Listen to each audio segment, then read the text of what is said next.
And I say this bluntly today, I'm not going to hold my punches back. You want a textbook example of what happens when you start making the Brahmin the hate figure, and from there the jump to the church is not too far. Take a look at Punjab. Take a look at Punjab. They first decided to vilify the Brahmin in the name of newly minted versions of Khalistanism under the British period. From there, they gradually moved towards anti-Hinduism because the jump from there is not much. After that, how far do you think is the jump from there to the church or Islam? Throw in drugs, it's over. And you're losing a crucial battleground border state. So I'm very clear. Keep attacking the Vedic core of the Hindu philosophy in whatever name, under whatever rubric, under whatever umbrella. You're paving the way for anti-Hinduism at some point or the other. Two more examples. Tamil Nadu, parts of coastal Andhra, Kerala. The jump is not far.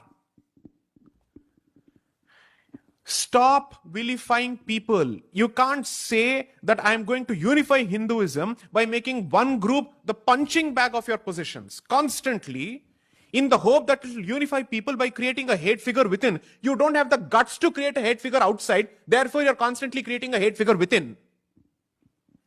If you had the guts to create a hate figure outside, you would identify the true culprit outside.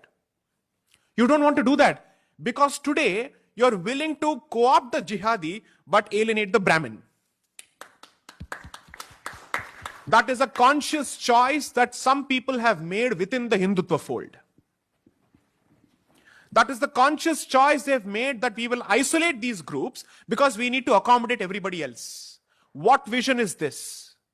So what is the message that you're sending to people who subscribe by the rules of the Veda?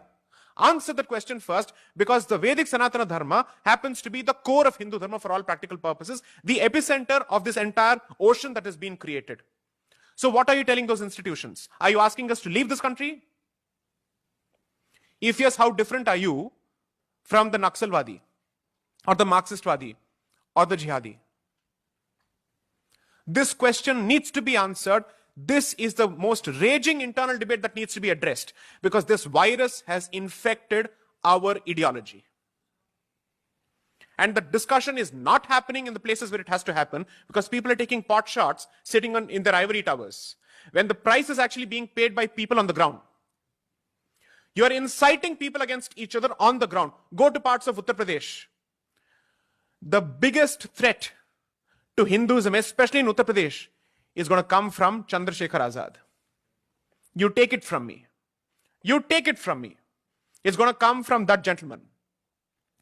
And people sitting here will co-opt even him in the name of Hindu unity and alienate everybody else. Wait for this to happen. This is the direction in which we are hurtling at this point. In the process, you don't have what it takes to create knowledge. You have not preserved anything. You will destroy and spew and spit on everything that has been created for millennia. So my answer is very clear. My positions on this subject are not at loggerheads with Hindu dignity and Hindu unity. They are not.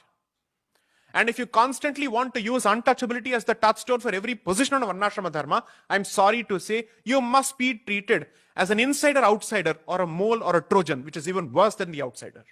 Just like to add a